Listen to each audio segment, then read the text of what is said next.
justice, and we're all here together.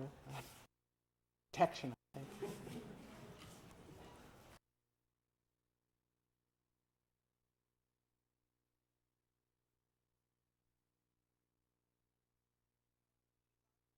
To present today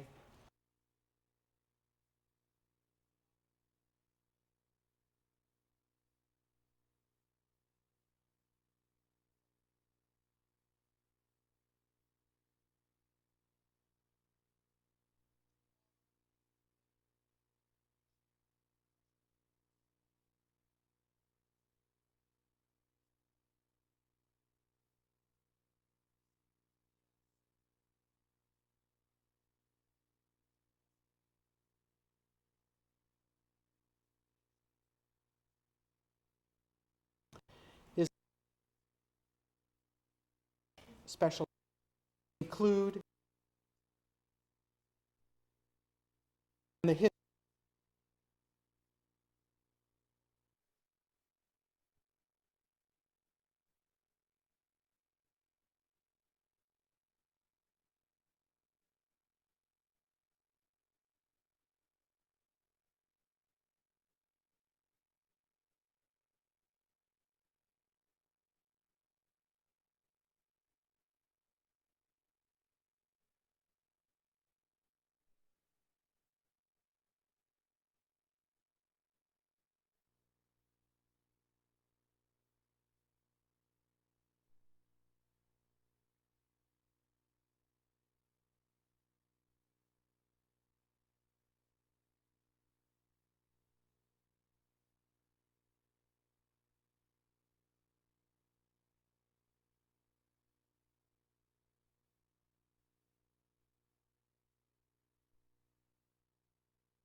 Be back again with you this year.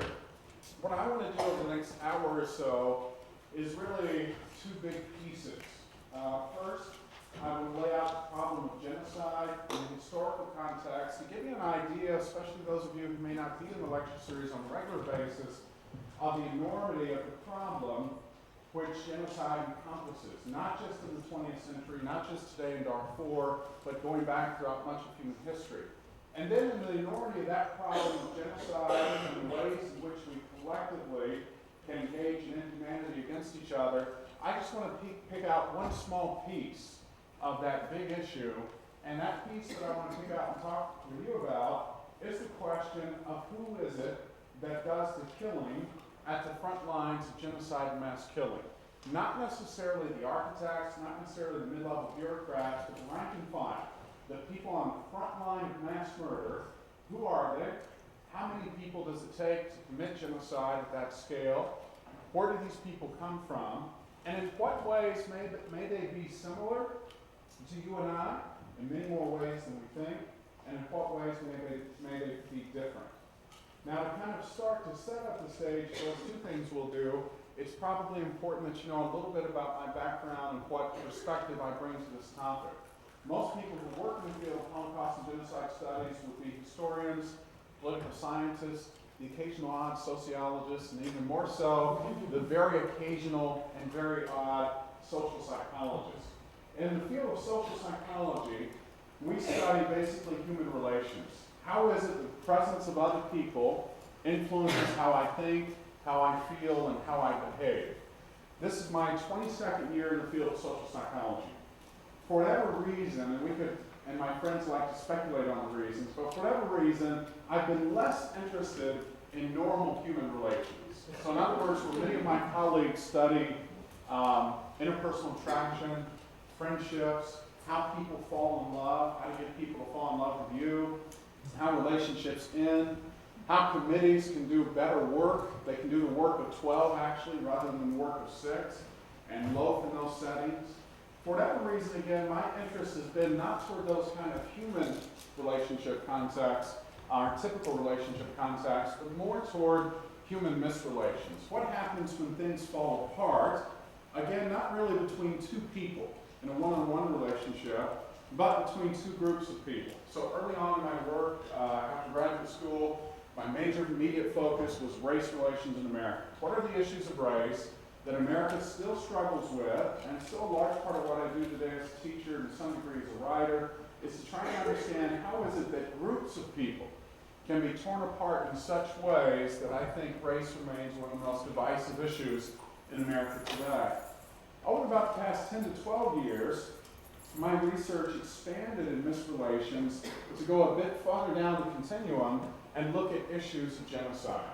What is it that happens when collective violence becomes so extreme that a group in power, political, social, religious group in power, says there's a group of people living among us that we no longer wish to live, period.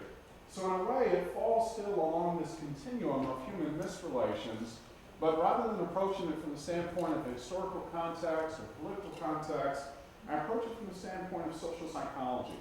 Trying to understand, again, in the context of human misrelations, how can it get to the point of genocidal violence, of this type of mass murder? So let's put it in the broadest context we can, and I will start by looking at this, social conflict in human history.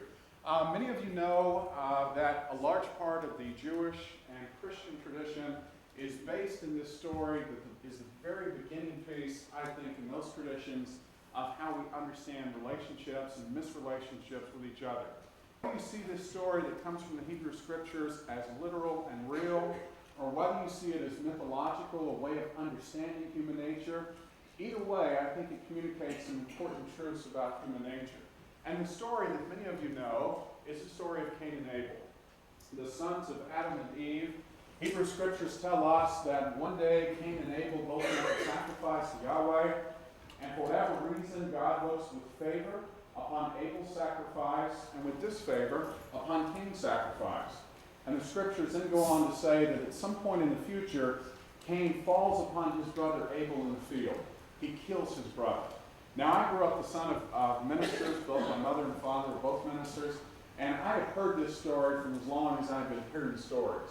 But it probably wasn't until about 10 years ago that the importance of this story in shaping Western understanding of human relationships really hit home to me. And the importance of that is this, that in this tradition, Hebrew Christian tradition, this is the first time death appears in the world. Two men, says Elie Wiesel, the most widely read writer on the Holocaust, two men, and one of them become a killer. Now understand that death can come into the world any number of ways. Famine, pestilence, plague, accident, the most common way, heart attack. But the first time in these traditions that death enters the world, it does so through murder. And I think that story, again, whether you think it's just a description of how we understand human nature, whether you think it's literally true, I think that story sets us up for a long-standing, long-running, ubiquitous part of the human experience, which is the type of interpersonal conflict that very often will become magnified into intergroup conflict. I think if we jump forward several centuries to give you an idea of some of the status of this, since the Napoleonic Wars, we fought an average of 6 international wars and 6 civil wars per decade. If you look just at the time period since 1900, at what are called high fatality struggles, and by high fatality struggle we mean the loss of lives at least of 1,000 people, we find that since 1900 there have been an average at any point in this time period of 3 high fatality struggles going on someplace in the world in any moment since 1900. So pick any year, pick any month of that year, pick any day of that month, pick any hour of the day, pick any minute of that hour, any second of that minute. You've got an average of 3 high fatality struggles going on somewhere in the world at that point.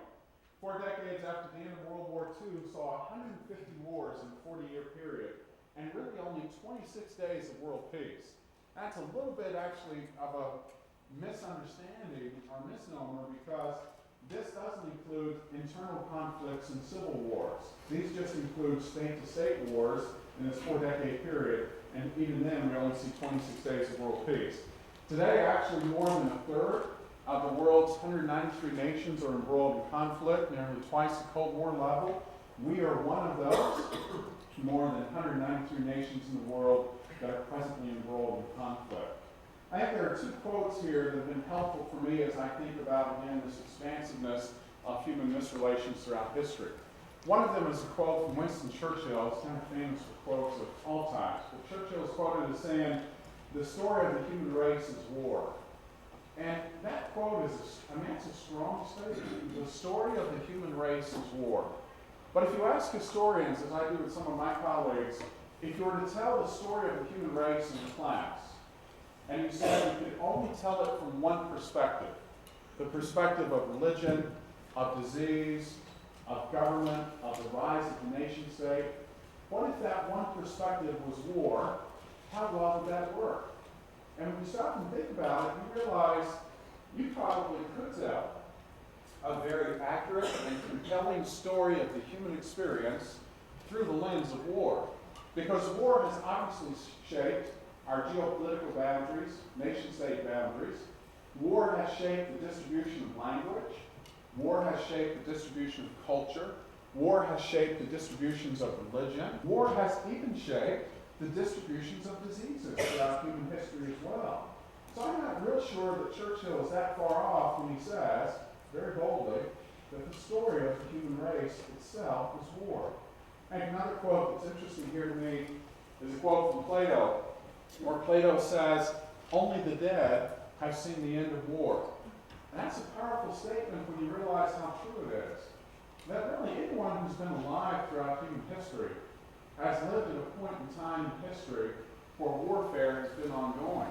And none of us it's very, very unlikely that any of us will ever live for one day in history where we can say, for this one day, there is no war, there is no conflict.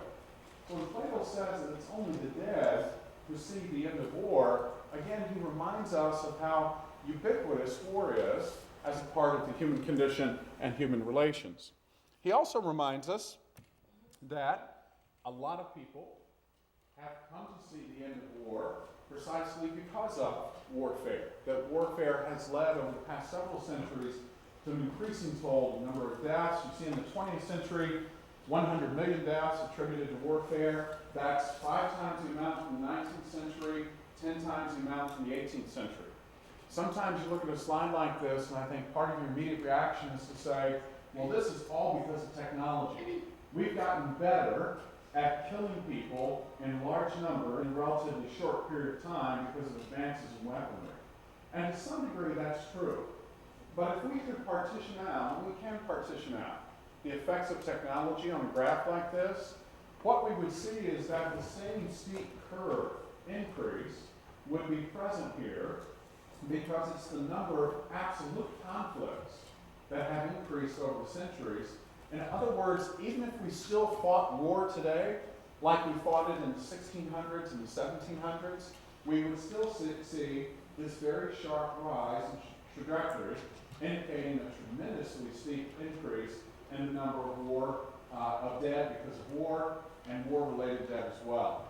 So again, it's easy for us to look at this and again, want to sidestep and say it's just about technology, but in truth, it's much more about just the continuing rise and increase in human conflict. And even today, when you hear reports like from the University of British Columbia, the Human Security Report comes out every year, and they'll proclaim that there's been a decrease in warfare the previous year. That's really just, again, a bit misleading because they're talking about decreases in state-to-state warfare.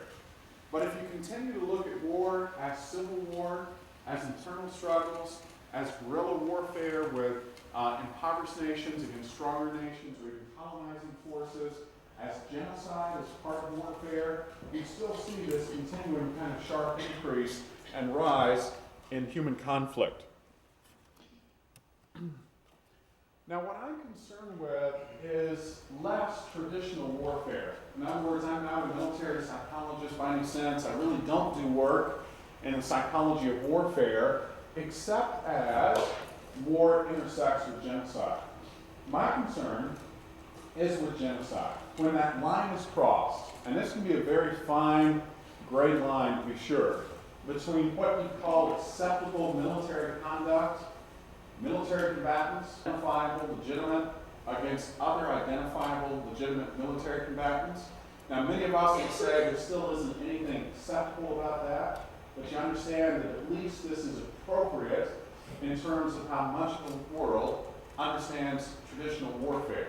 But there's another side to that line that occurs when a military group engages in warfare, not against another military group, but against innocent civilians, unarmed civilians, who in their mindset they may think of as anything but innocent, but in truth they're engaging in military-style combat and killing and slaughter against groups of people that are not military combatants in an identifiable way or a legitimate way.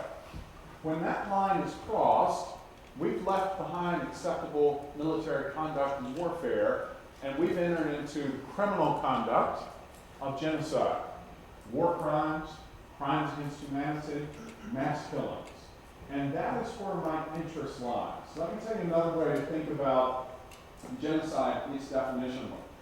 Raoul Hilberg is one of probably the most preeminent historians. And Hilberg has framed it this way, that very often political, social, religious groups come to power, and they say that there's another group of people living among them that they no longer wish to live among them. And they'll push those people out of the country, or they'll isolate those people in ghettos, because they can't kill them, but they certainly can isolate them or push them out in such a way that they just don't live among them. Well, Hilberg says genocide occurs when you take that statement. There's a group of people living among us that we no longer wish to live among us, and you remove the final two words. And now it becomes, there's a group of people living among us who we no longer wish to live, period. And then when it gets to that point, when a political, social, religious group in power has said, somebody's living among us that we simply no longer wish to live, it has now gotten to the point of genocide. And very often we see this mass killing become a matter, as it did in Nazi Germany, of official government policy. Again, I think often, and you would not fall in this group because of the information and material you already have as being part of this lecture series, but I think very often lay people tend to think that the story of genocide really began with the Holocaust, and it pretty much ended with the Holocaust.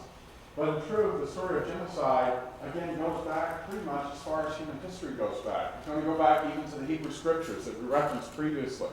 You will find in those scriptures cases of genocide where people are slaughtering people in large numbers over an extended period of time because they think that's what God wants them to do. We can find genocide throughout all of human history, but it's the 20th century that genocide really was perfected. Again, in a morally inverted sense of the word, perfected in the sense that we became good at genocide, at killing large numbers of people over an extended period of time. The 20th century started with the destruction of a native Southwest African population called the Hereros by German colonizing forces in Southwest Africa in 1904. When German colonizing forces came to Southwest Africa, there were about 85,000 Hereros, native Africans, living in that region.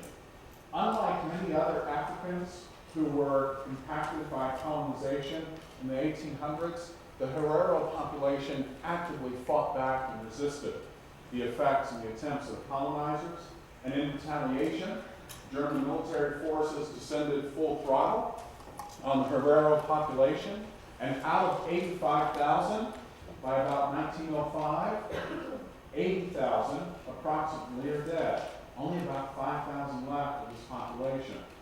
1915, 1923, the slaughter of 1.5 million Christian Armenians by an Islamic Turkish regime in Armenia, a genocide that still today is denied as a matter of official government policy by Turkey.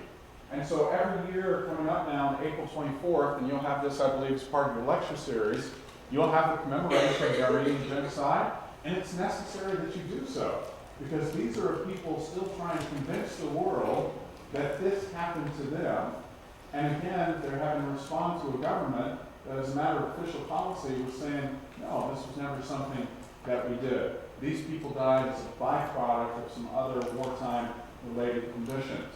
The implementation of Soviet man-made famine in Ukraine in 1932 and 1933. Stalin came to the Ukraine. He wanted Ukrainian peasants to buy into his collectivist ideology and economic system. They did not want to do so. So Stalin implemented a man-made famine. He just took all of the harvest of the Ukrainian kulaks in that society. He burnt many of the harvest that he couldn't take with him. And as a result of a famine he made, not nature made, 10 million Ukrainians lost their lives in 1932 and 1933. Now this is important because you get some idea of how long it takes for some of these things to be recognized. It's only 2 months ago that the Ukrainian government passed legislation calling this by its rightful name, genocide. Because for years, the Ukrainian government has lived in fear, many years under the Russian system, but only now do they feel that they have the safety and security to call this crime by its rightful name, which was genocide of 10 million Ukrainian peasants in 32 and 33. The Holocaust of 1939 and 1945, as all of you know, the events in which 2 out of every 3 of Europe's Jews, nearly 6 million, lose their lives in a 6-year period.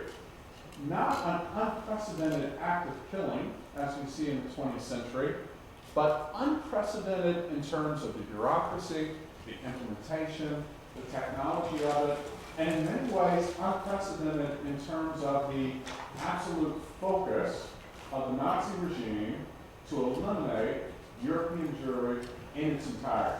I mean, that type of very focused, official governmental policy of extermination is something that we have not seen to that degree before in history. Again, one of the things often heard after 1945 was the phrase, never again. How many of you have been to the U.S. Holocaust Museum? Okay, you leave the Holocaust Museum, one of the last things you'll see inscripted in the wall is never again. You can go into the bookstore, you can buy those great little rocks that have never again inscribed on them. I don't think they've yet put them on t-shirts, but you can find them on a lot of things there in the bookstore. And if there was truth to it, it would be great. And we could do a series like this, and we could talk about all the ways in which we were cruel and inhumane to each other up until 1945, but we learned the lesson worldwide, and after 45, never again was a reality. In truth, never again has really become ever again. One journalist has said, never again only has meaning if by it you take it to mean never again would Germans kill Jews in Europe in the 1940s. If that's what you mean by never again, it's true. But if you mean never again would we see the face of genocide, that's not true. We've seen it ever again since 1945. Mass killings and genocide in Indonesia, Bangladesh, Burundi, Cambodia, East Timor, Guatemala, Iraq, Rwanda, Bosnia-Herzegovina, and to remind us that the past is still present with us today, ongoing genocides or genocide watches in several other regions of the world as well. U.S. Holocaust Memorial Museum's Committee on Conscience sends out 3 different levels of genocide alerts as part of their mission to try and make never again a reality through education and public knowledge. Today, there are 2 regions of the world presently under genocide watch, which means there's serious potential for genocide and crimes against humanity. One of those regions is Chechnya, which is involved in its 2nd war against Russia, and part of Russia's response to Chechnya is to believe, or is at least act as if, every Chechen civilian is part of the terrorist or guerrilla operations that they're trying to root out of that country. And so the Russian activities against Chechen civilians are pretty much going without any compunction whatsoever of making sure that this person is a civilian and this person is actually indeed a terrorist. Chechen civilians are beginning to turn on themselves in some ways in the midst of this struggle as well. But certainly we look at it and we can see that a year from now, where I will be back here, that we could be talking about Chechnya as the next ongoing genocide. Sudan is Africa's largest country that you've heard a great amount about. Sudan is presently under genocide watch because there is a peace agreement in place between the north and south of Sudan, but it's a very tenuous peace agreement, and for a variety of political, social reasons, it's not a peace agreement that affects the western region of Sudan. So the genocide emergency that we're most concerned with today is Darfur, the western region of Sudan, which is relatively unaffected by this peace agreement between North and South. And the issues in Darfur have become so severe in terms of the Islamic military regime's killers, the Janjaweed, raiding Darfur, looting villages, raping villagers, spoiling villages in such a way that they can never recover, throwing dismembered body parts down village wells so the water will be tainted, in some cases for generations, and then just wiping the entire village to the ground, just burning it, razing it to the ground. That violence has now gone from Darfur, and it has spilled over into the country, neighboring country to the west of Chad. So it probably is not going to be but a couple of months before the U.S. Holocaust Museum is going to also issue a genocide emergency for Chad as well. Presently, the mortality rate in Darfur is about 10 to 11,000 people per month. So from the time you sit here today, March 20th, looking back at all the things that have happened in your life since February 20th, that same time period in Darfur, 10 to 11,000 people have died as a result of this genocidal violence. If security was to collapse in Darfur, by which we mean if the UN pulled out, which is a possibility, if the African Union peacekeeping forces pulled out, which is always a possibility, the mortality rate in Darfur, the UN estimates, could go as high as 100,000 people per month, dying directly because of genocidal violence or because of disease, malnutrition, hunger, all the things that go under the category of war-related or genocide-related deaths.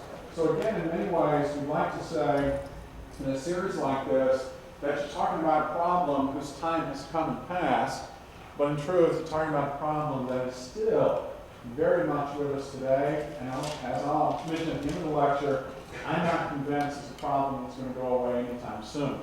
So it brings me to the second part of our time together, and that is, how does this happen, and who are the people who perpetrate this type of genocide and mass murder? And I apologize, this is kind of actually a horrible slide, PowerPoint. There's just way too many words on it, so we'll try and shorten it down a little bit here.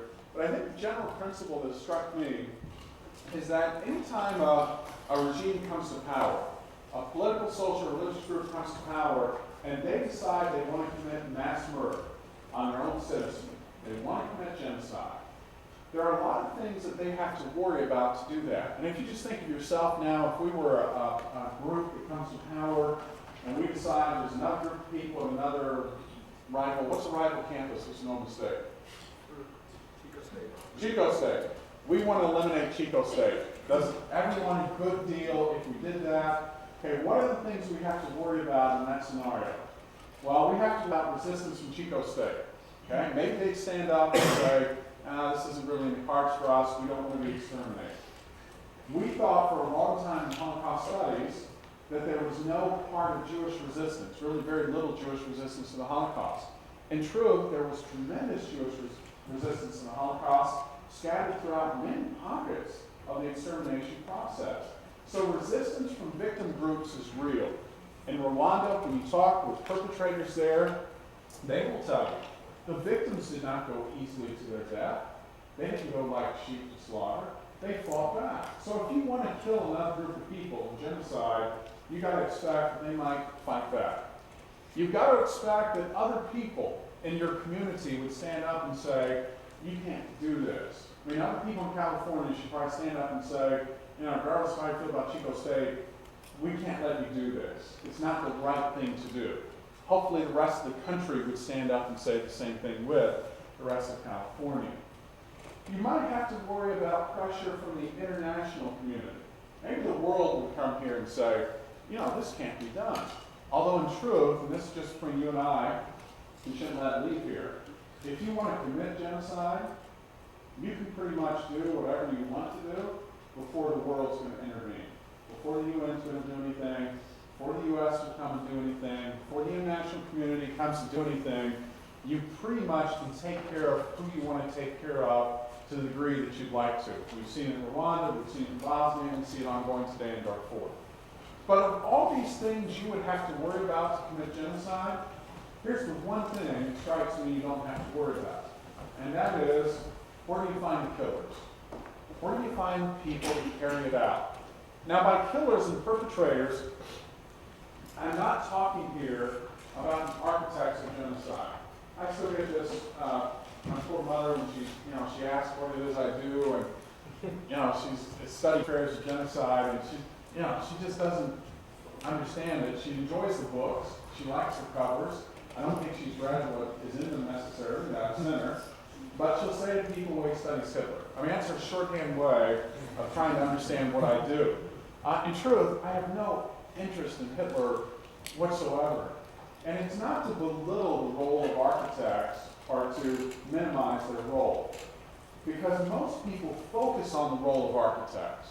Hitler, Himmler, Goering in the Holocaust, the leaders of the Rwandan genocide, Milosevic in the Bosnian ethnic cleansing and genocide. A lot of attention is focused on those people, but it's just not my attention.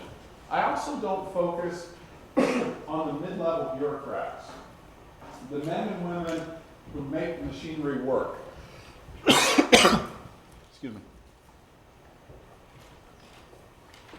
In the Holocaust, this would have been someone like Adolf Eichmann, who made sure that the trains got to Auschwitz at the time they were supposed to get to Auschwitz, with the people that were supposed to get to Auschwitz to be dead, likely within a 24-hour window. Again, mid-level bureaucrats are important, like architects are important, but by and large, architects and mid-level bureaucrats have never killed anyone face to face. It doesn't make them good people. I mean, they make the policies that lead to the killing, but they don't actually themselves carry out the killing. They have to rely on people at the front lines, like this man at the edge of the pit in Einsatzgruppen activity. They have to rely on people at the front lines who they can recruit to do the killing. So you could have all the lunatic architects you want, you could have all the pencil-pushing bureaucrats you want, but if you don't have people at the front line who will kill face to face, genocide is not going to happen. And what strikes me as fascinating is that we've never had a genocidal regime stop its genocidal killing because they can't find killers. We've had regimes stop it because of eventual international pressure, because the victim group fought back, as in the case of Rwanda, with rebel forces coming back in to stop the genocide, because other people with conscience in their country said we can't do this. Those things have stopped genocidal regimes. But never has a genocidal regime had to throw its hands up and say, as much as we'd love to kill here, we can't find the people to do it. They can always find enough people to do it. And again, a lot of times we want to sidestep this and say, well, that's because they use the military, and the military has to do what they're told. Many of the genocides from the 20th century, if we went back a slide or two, had very little military involvement. It's paramilitary forces. It's gangs of young children, like we see in Rwanda, roaming the capital streets of Kigali, doing the killing. So I think in many ways we can reduce this slide to just one simple statement. Humans are the weapons of genocide. In other words, I know a lot of times people worry about technology, the development of weapons of mass destruction, biological, chemical warfare. And it's right that we should be concerned about those things. But it's not as if those things do the killing by themselves. Killing happens because some humans are recruited by other humans to kill other humans in large numbers and over an extended period of time.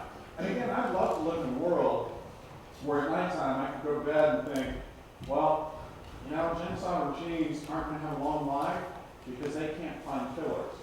But in truth, again, they can find killers.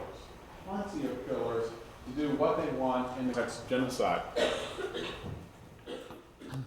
So the research questions for me, coming from that general principle, become these two questions. One, how many people does it take to carry out genocide and mass killing. When I teach my course, as I'm doing now at Woodward on Holocaust and genocide, I think students, by and large, come into the course with the general cultural literacy of knowing that about 6 million Jews were slaughtered in the Holocaust. But if you ask the corresponding question, how many people does it take to kill 6 million Jews? I mean, that's what people haven't thought about. I mean, 6 million is an abstraction. Most of you have never seen 6 million of anything. We just don't know what that looks like. But to ask the question then, how many people does it take to kill 6 million people? That's a difficult question to answer. And again, it's one that most often, excuse me, we haven't really thought that much about. And if you try to answer that question, most of us will say, okay, how many people does it take to kill 6 million? There was Hitler, there was Himmler. But again, we have to stop there and say, no, those are architects. On the front lines, like in this Einsatzgruppen executions photo you see here, how many men, and the occasional women, actually literally bloodied their hands with what one Armenian, U.S. ambassador to Armenia called the hard work of killing? How many people did that? In Armenia, you're talking about people killing with spades, with shovels, with hoes, with whatever farm implement they could get their hands on. In Rwanda, you're talking about people killing with machete, with masu, with clubs studded through with nails. I mean, how many people are actually involved in this type of killing spree? Again, we will never know precisely the answer to this question. Because by and large, if you think of prosecution, who did we go after in Nuremberg? Who are we going after in the International Criminal Tribunal for Rwanda? Who are we going after in the International Criminal Tribunal for former Yugoslavia? We go after the architects, some mid-level bureaucrats, some notorious mass murderers.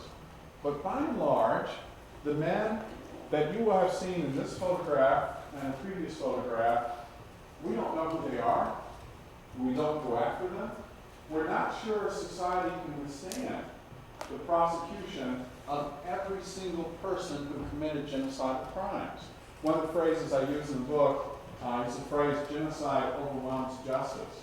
And what I mean by that is, it's a very real possibility that a society can't heal itself. I mean, it can't reconstitute itself and begin to work again if its judicial system has to find, prosecute, and punish every single person involved in the genocide. So by and large, if you want to be involved in the perpetration of genocide and get away with it, your safest bet is to be a rank and file killer. Because these are the people who 95% of the time will escape justice in any sense of the word as we understand it. In the Holocaust, our estimates of numbers of rank and file killers run as high as 500,000. About 2/3 of those would have been ethnic Germans, native-born Germans. About 1/3 of those would have been other ethnic nationalities under Nazi-occupied control in the Nazi-occupied territories of the Third Reich. That's about 500,000 people who literally would have their hands with this hard work killing in the Holocaust. In Rwanda, it's another interesting case study. The genocide in Rwanda took place over a 100-day period, beginning in April of 1994. In that 100-day period, 800,000 Rwandans, mostly Tutsi, some moderate Hutus, were slaughtered by an extremist Tutsi regime and its paramilitary forces, the Interahamwe. 800,000 people in 100 days. I mean, understand a couple things about that. One is Auschwitz, the leading producer of death among the 6 death camps in the Holocaust. You can any 100-day period you want to from Auschwitz, and you don't have a rate of death approaching anything near 800,000. So, I mean, this is an incredible, almost orgy of killing and slaughter that happens in Rwanda in a short period of time.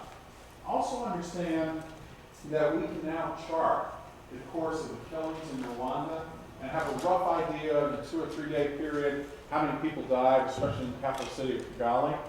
And we can look at these charts, and what you'll see in them is you'll see a cyclical pattern with killings peaking, then a drop off, killings peaking again, another drop off.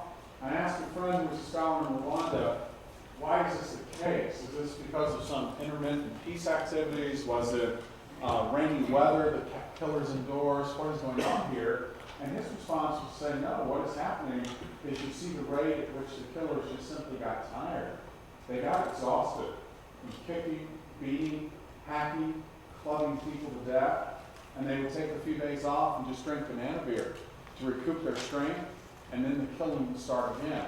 I mean, that's how much, in terms of work, the killing in Rwanda involved. Very little ammunition, mostly face-to-face, hand-to-hand time for genocidal slaughter.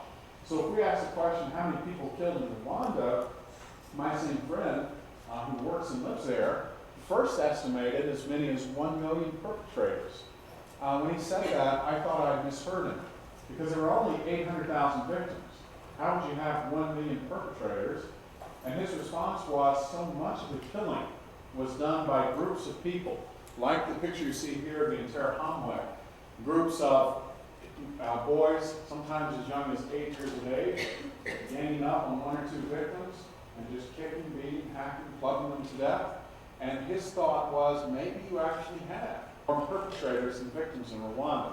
Now, I don't think that thought has stood the test of time. I think the best estimates in Rwanda are probably between 250 to 300,000 perpetrators, people who actually killed in Rwandan society over the course of that 100-day slaughter. So our second question, I think, is when we look at the numbers of people involved at the rank and file. And again, we can quibble about the numbers, but the general point is, in a non-academic way of saying it, it takes a lot of people to carry out genocidal violence. Okay? So to me, the second question is, who are these people? Where do they come from? How are they enlisted to perpetrate this type of evil? And if what we want to do is think, well, these people are just, they're sadistic beasts just waiting to be unleashed. They're full of hate. They've always wanted to be killers. They're lunatics. They're psychopaths. And now the regime just gives them permission to kill. If that's what we think, there aren't that many psychopaths within any society or culture to carry out killing on this large of a scale. And again, I don't mean to be trite about it, but if you have a genocidal regime come to power and say, we want to kill an entire group of people, and to do it, we're just going to use the psychopaths who live in our culture and society to carry that out, you're not talking about enough people to guarantee killing on the scale of the genocidal violence we see here.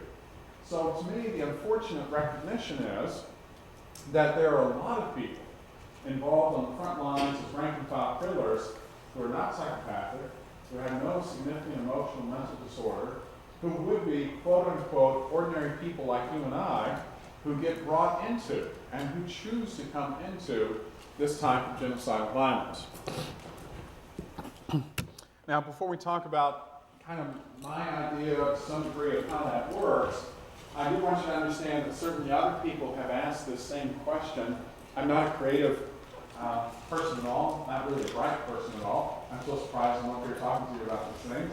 But if I look at it, certainly other people have asked this question, and certainly other people have come up with answers very different from mine. If you read through the book, this is kind of part one of the book where I try to lay out these answers as best I can and also explain why I think they're weak or deficient in some way. And we're not going to spend a lot of time on that today, but I just want to kind of lay out the spectrum for you to say that some people have said it's just the nature of the collective that makes people do bad things. That when groups of people come together, groups are always prone to evil, and anytime a group or a collective comes together, they're capable of this type of tremendous evil.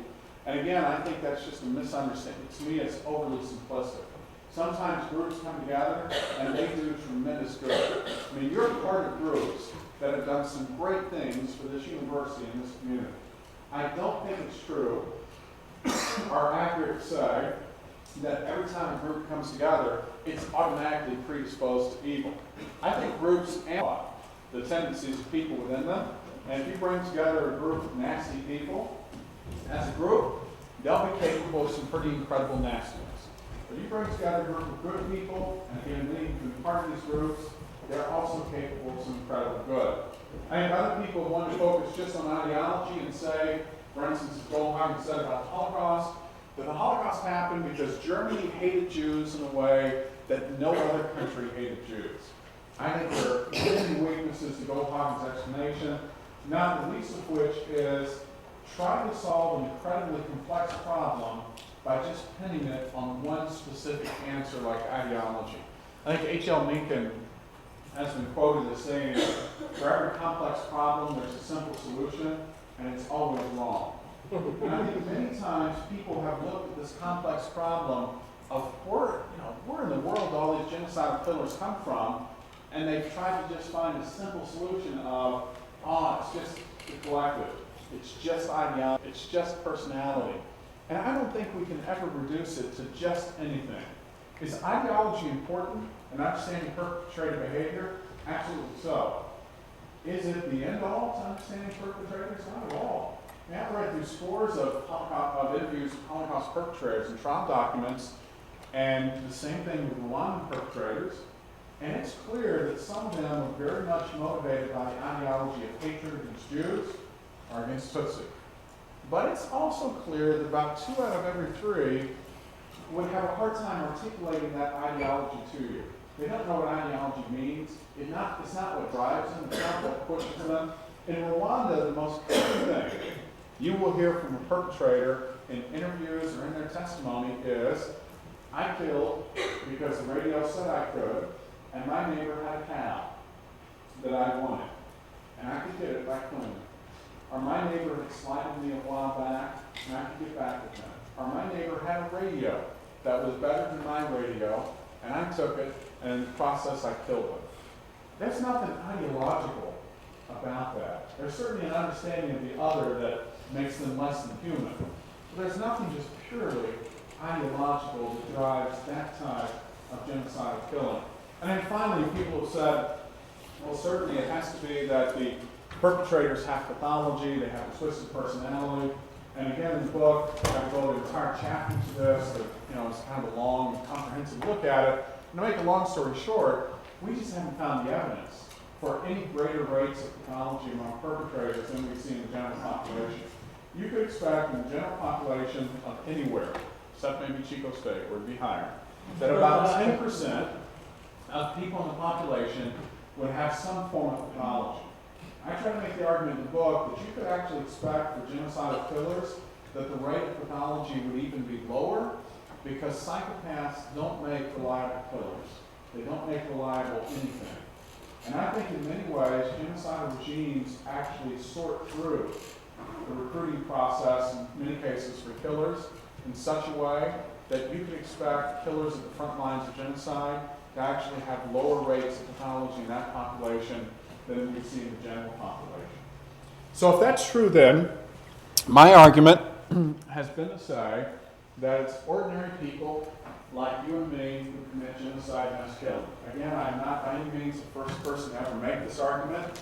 I've tried to develop an understanding of how this is true and why it becomes true, but certainly other people before me have argued against this notion it's ordinary people like you and me who commit this killing. And again, I know that this is a very difficult argument to admit, to understand, to absorb. We don't want to believe this. When I came here, I left my 3 kids behind at home, which it was half the time when it happened a few days ago. Now I miss them a little bit. We couldn't see them again.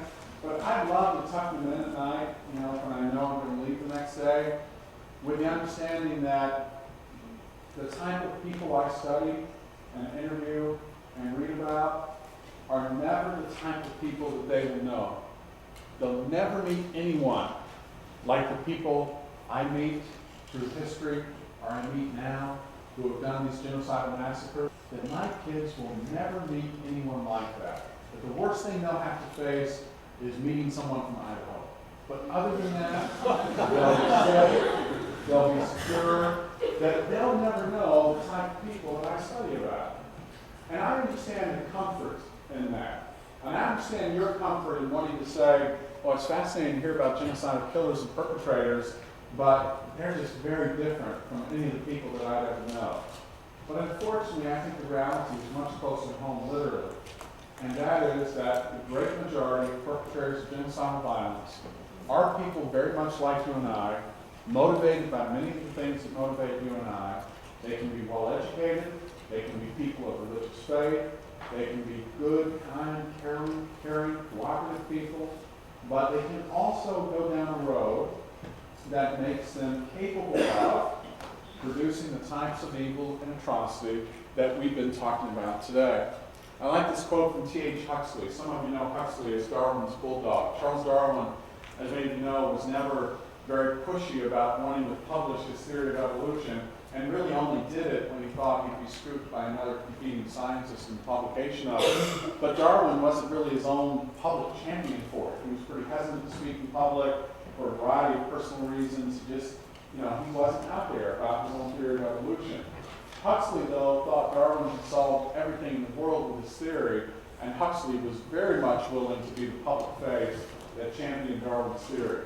And Huxley says this in 1860, "My business is to teach my aspirations to conform themselves to fact, not to try and make facts harmonize with my aspirations." What he's trying to say here is that we all have hopes and dreams of how we want the world to work, but it's a mistake to sort through the facts and make those facts fit my hopes and dreams. That really the better approach is to say, as he says in the beginning, to teach my hopes and dreams to conform themselves to fact. To understand the world as it exists, and then structure my hopes and dreams around that. And I think this is an important way of trying to understand and get our minds around the question that brings us together today. And to understand the challenge of what it means to be an educated person, which you're all in the process of becoming. To be an educated person means that you hold truth in esteem. You value truth. And it would be a great world if every truth we found was a truth that made us feel better about ourselves and our place in the world, and it made the world look more beautiful.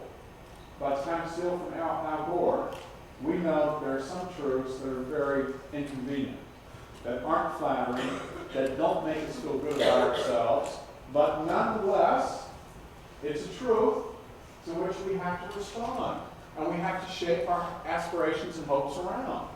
And I think this is one of those truths. I don't like standing up in front of people and saying, we're all ordinary people, and many of us could be capable of these atrocities. There are a lot of things I'd love to stand up in front of you and say that make you feel good about yourself and make me feel good about myself. But I think the truth of it from studying perpetrator behavior is this, that we do have within us the capabilities of becoming perpetrators of genocide in certain situations, under certain constraints. And to me, it's important that we understand that. And it's not important because I want you to feel badly about yourself and people next to you. But it's important because if we don't understand it, we're not in position to ever stop it. You know the thing I get tired of hearing the most about Darfur, and I was tired of hearing about Rwanda, and I'll be tired of hearing about it 10, 15 years from now about whatever countries in genocide, is for people to stand back and say, this is just surprising. It's shocking. I can't believe this is happening. How many times does something have to happen in human history for us to no longer be surprised about it? And again, we have this innocent naivete of looking at the images from Darfur and Rwanda and the Holocaust and wanting to say, I just can't believe people would do that. And I think that keeps us on the sideline. I mean, I want to embrace to some degree the reality that says people do this, and they do it often, way too often. So when we see it happening in Darfur, I don't want a moment's hesitation because the world is sitting there going, God, I can't believe this is happening. Believe it. It happens. It happens throughout human history, and it happens relatively easily. And if we understand those facts, our aspirations become formed by it. I'm not by nature a pessimist. Okay? I don't do these lectures because I'm pessimistic and I want to bring you into that pessimism. I want a basis in reality that says our aspirations and hopes of ending genocide have to be informed by the fact that most people who commit genocide are quote-unquote ordinary people, very much like you and I. And if we start there, I think it's what gives us hope in wanting to understand the unmaking of genocidal killers. And if we know how they're made and how they're grown, we know how to unmake them. We know how to undo them. And to me, that's an important piece of the process. So what I've tried to do, and I'm hesitant to spend a lot of time on this because I'm aware that many of you have the first edition of the book. The second edition of the book just came out about 2 weeks ago, I think today almost. And I've had a hard time getting copies for myself of that book, which is a little odd. Actually, several of you seem to have copies. I'd like to talk to you afterwards to figure out how you got them, because I've been yet not terribly successful in doing that. But a large part of the second edition of the book is to take the model from the first edition of how ordinary people become killers in genocide, and to tweak it a bit because of responses to the first edition from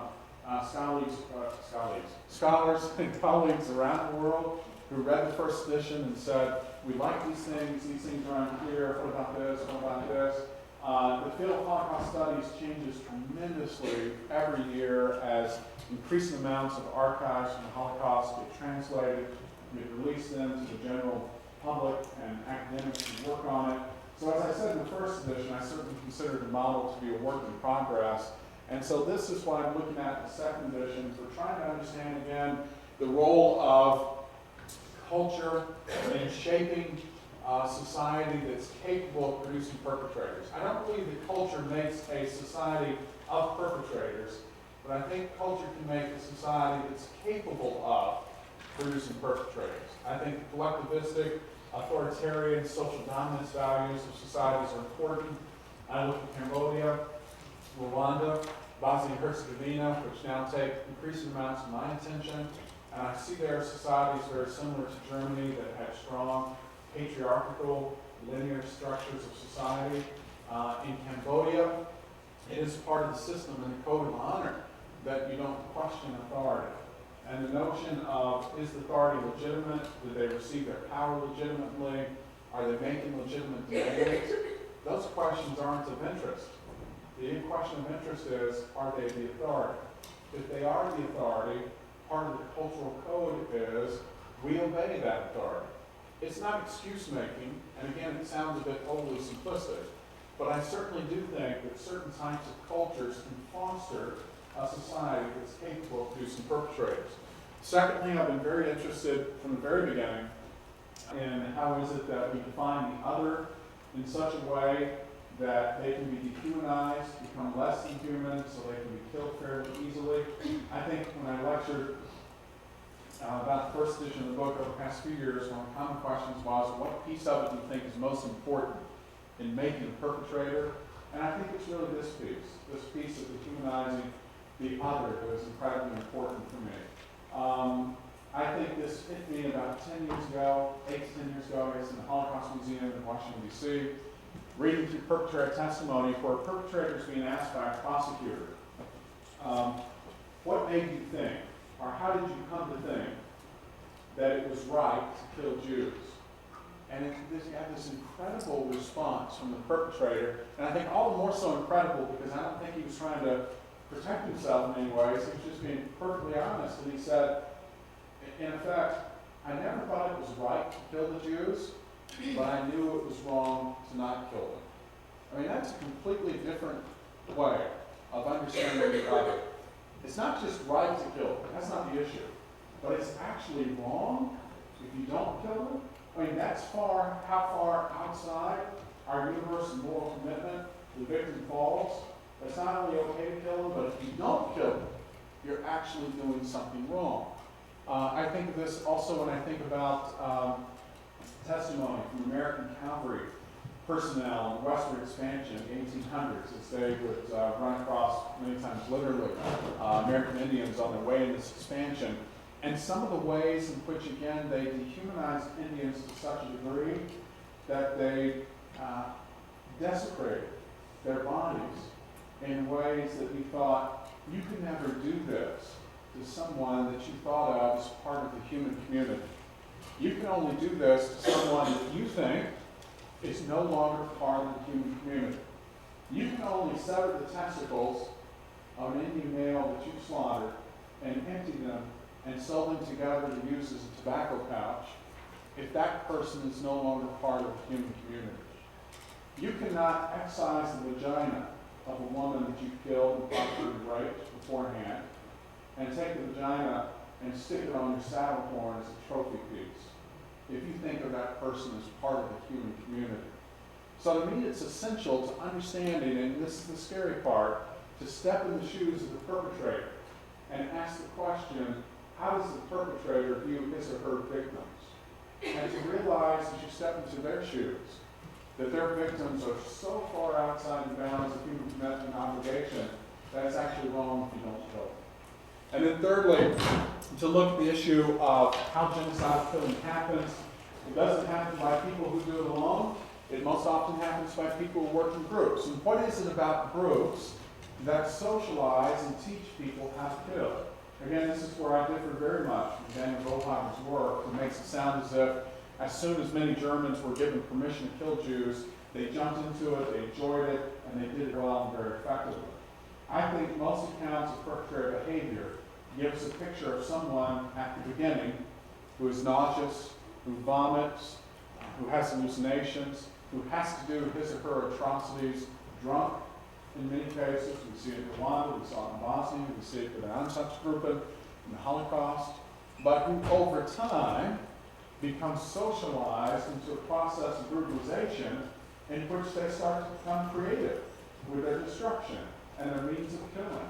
And the more creative one can be in killing and inflicting pain, it's almost like a badge of honor that you wear in this context of cruelty. And the things that bind people together. You feel these. You've been part of groups where conformity and peer pressure has maybe made you do things or say some things that you might not otherwise do. Those same dynamics, I argue, work in perpetrator behavior. A perpetrator sets to the edge of the ditch. He's a member of the Einsatzgruppen. He's got 2 feet away from him, a victim, Eastern European Jew, kneeling on the edge of the ditch. Are the issues of conformity and peer pressure important in understanding why he eventually chooses to shoot and kill that first victim? Absolutely, positively important. And so I think it works in connection with these other 3 pieces to again give us some understanding of how perpetrators are made. And then finally, why is this issue important? I think it's important because the age of genocide is not over. Again, I don't mean to sound overly pessimistic about it, but I do want to be realistic about it.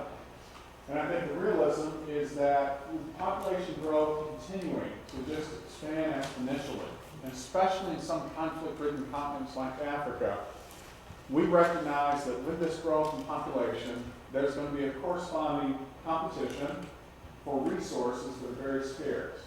Today in Africa, which is the most conflict-ridden continent in the world, 7 out of 10 conflicts in Africa are over the scarcity of what? It's the scarcity of water. Things that I've seen many of you drinking during the context of this lecture. Okay? If we can't somehow make water more available as a resource for that continent, we can certainly expect the number of in-group conflicts to increase. Now, is this a cause of genocide? No. But because genocide occurs in the context of war and conflict, the more conflicts you have popping up around the globe, the greater chance that a few of those will flame up and actually become genocidal conflicts. Where a group in power says, we're just tired of fighting this other group, and we've got enough power on our side to just wipe them out entirely. And they may very well do so. Secondly, I want you to hear me very much when I say that, one of the things that I worry about often in my work is that people will read it or misread it as an attempt to excuse the behavior of perpetrators. That is not the intent whatsoever. I just think we have to explain it. We have to make it comprehensible because, as I said earlier, if we don't understand how perpetrators are made, we have no hope of understanding how to unmake them, how to undo them to some degree. And I think that's very important. Just because something becomes comprehensible to us doesn't make it any less reprehensible. What the perpetrators did and how they did it, they bear full moral, legal, spiritual accountability and responsibility for. No model or explanations ever going to take that away. But I don't want to make the mistake of saying what perpetrators do is so atrocious that all you can do is step back and run away from it and say, I don't want to study it because I don't want to be tainted. with what my eyes will have to see in studying perpetrator behavior. Because again, to me, we can't unmake this. We can't stop it if we don't understand the things that have made it.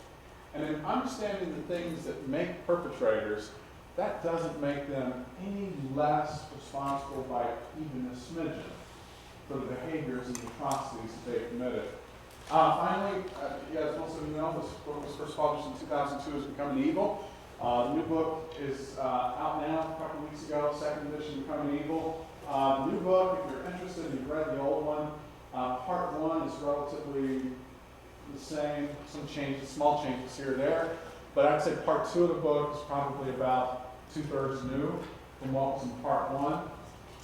The sources, the updated information, again, because of the pace of Holocaust studies and genocide studies scholarship, I think about 2/3 of the sources we use throughout the book are also updated and current as well. So, I want to take a few minutes to answer any questions or hear any comments that you might have in regard to either what you've read or what you've heard today. Yes? I'm just curious, after the period of genocide is over Uh-huh. and the countries like in after, what is the, I guess, the interaction between those parties who were killing the other side of the population?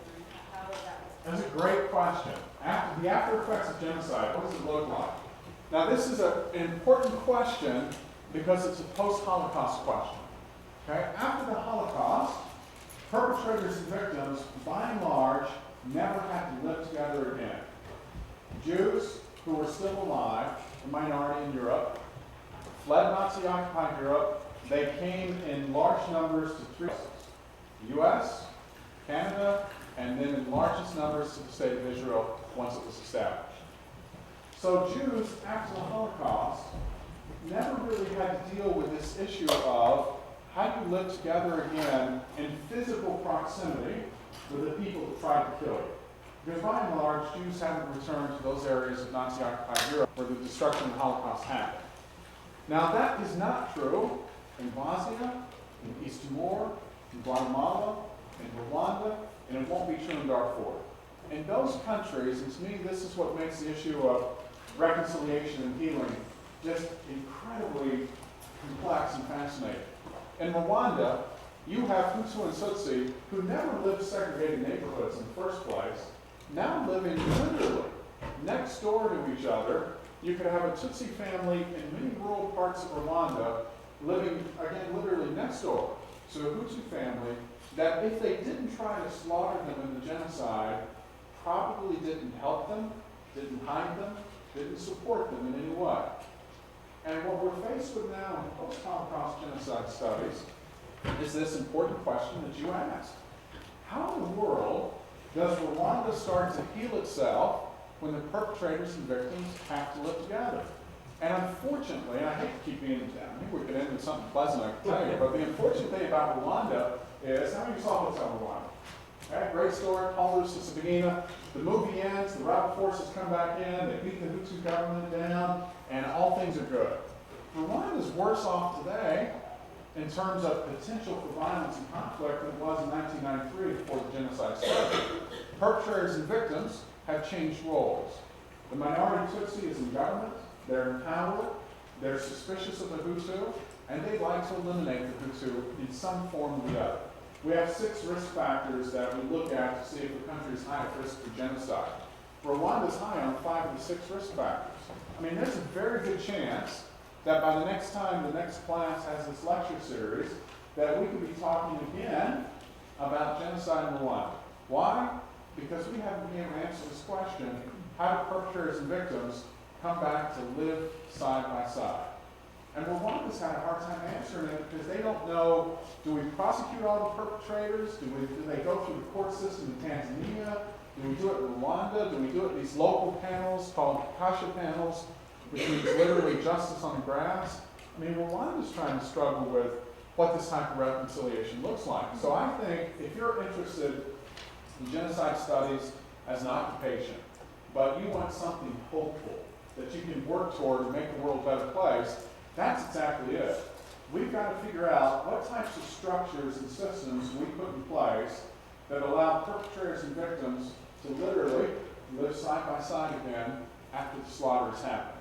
Because in most areas of the world subject to genocidal violence today, victims aren't going to have the options Jews had of immigrating elsewhere. They won't have the skills in many cases, they won't have certain language capabilities, they won't have the economic strength to do so, and they're not going to have a new state created for them to immigrate into in the ways that Jews had that opportunity after the Holocaust. So genocidal reconciliation, peace and healing, I think is going to be to me, it's the most important thing people in the field are trying to understand. Yes?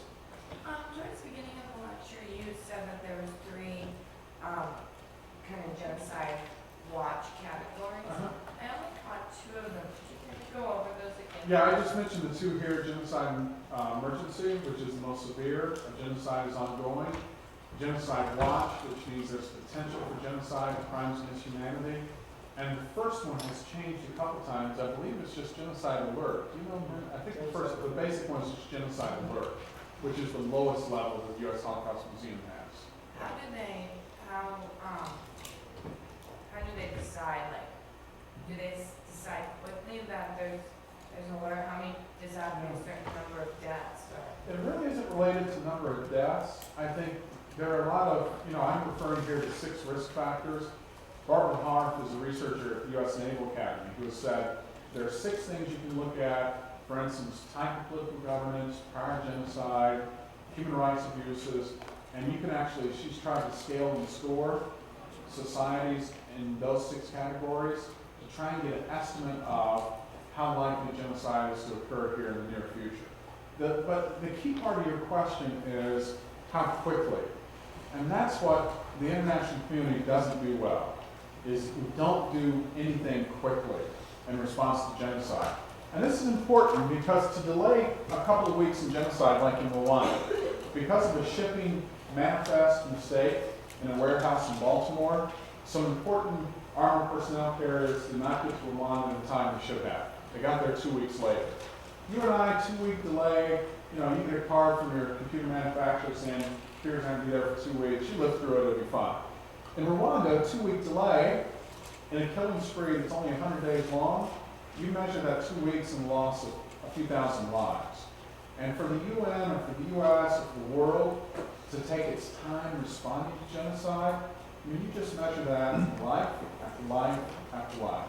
And the fact that we can't do things quickly or choose not to do things quickly there, I think is the greatest sin that we carry on us. Yes.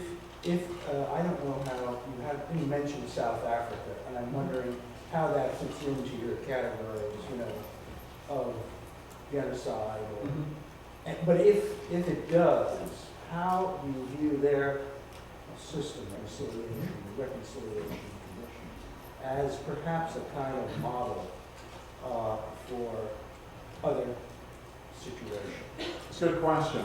2 questions, yeah. I don't know whether everybody heard. Okay, great. Question. 2 questions you raised, both of which are great questions. First is, where does South Africa fit in our understanding of genocide and what genocide is or isn't?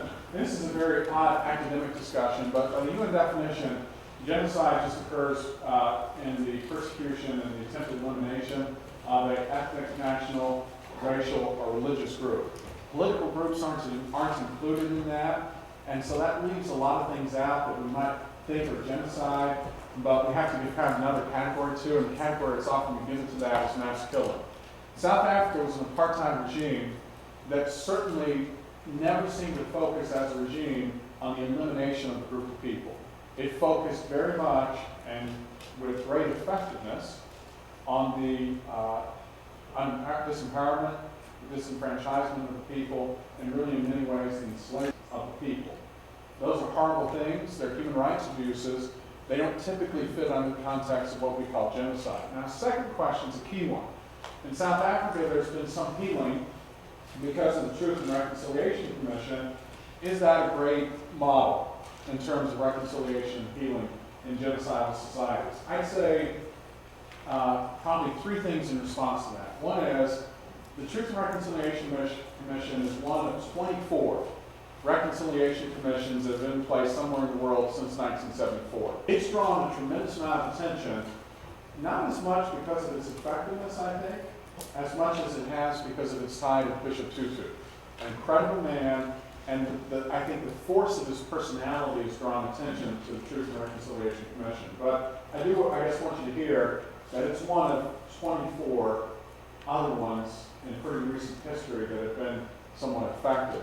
I think the second thing is that when you talk to people in South Africa, and I have colleagues who lead study programs in South Africa, it's worked well to some degree. It hasn't worked as well as the world thinks it's worked. In other words, it's helped in healing, it's helped in reconciliation, but the TRC has had its own problems, its own loopholes, that many South Africans feel that they've been cheated out of justice in some way. So I always want to be careful about saying, is this as great as we hear it is? I think it probably is one of the most effective reconciliation commissions in recent human history, but it certainly isn't perfect in any sense. And I think the third thing that your question raises for me is a question of how does this work as a model? And that's an important one, because even if it's been very effective, is it a great model for how reconciliation ought to be done elsewhere? And let me put it in a couple of contexts that I'm most familiar with. Rwanda is one. When Rwanda starts to heal from genocide, people in Rwanda immediately, I mean, it makes sense. It's the same continent. They look south to Africa, South Africa, and say, oh, Truth and Reconciliation Commission, let's bring that up to Rwanda, and let's make it work for us the way it worked for them. But it didn't work that way in Rwanda. It was different enough culturally that it just didn't have the same impact in Rwanda that it had in South Africa. And Rwanda fairly quickly, in 1996, early 1997, Rwanda basically said, well, Truth and Reconciliation Commission worked well there, but it's not going to work that same way for us. The other place I'm familiar with is I visit and take students through every other year to study peace and conflict, and it's Northern Ireland. And Northern Ireland has, since the end of the Troubles, whenever you want to date that, Northern Ireland has tried to struggle with the same issue. They still struggle with today. They have until next Monday to fix it. But the issue has been, how do we heal? How do we reconcile? And trust me when I say that Northern Ireland has tried every single thing in the world that's been tried to find reconciliation. And to me, the great lesson again was, while the TRC may have worked well in South Africa, it just doesn't translate immediately well and perfectly well to other cultural settings. And I think the international community has finally learned this. They've recognized there's not one size fits all in terms of reconciliation, that different cultural dynamics, different origins of the conflict, different understandings of the conflict, all of them necessitate really case-by-case approaches. And that's why I said in response to the first question, if you're interested in the field, I think the issue of reconciliation is the place to go, because every place is going to be different. To me, there can be nothing more exciting than trying to understand how we bring back together a society that has torn itself apart. Do we have time for another question? We have time for one more. Time for one more question. One more good one. Let's put pressure on it. Just like a great, insightful question. Now everybody's scared. Okay, I guess you've Good. satisfied. Well, thank you very much.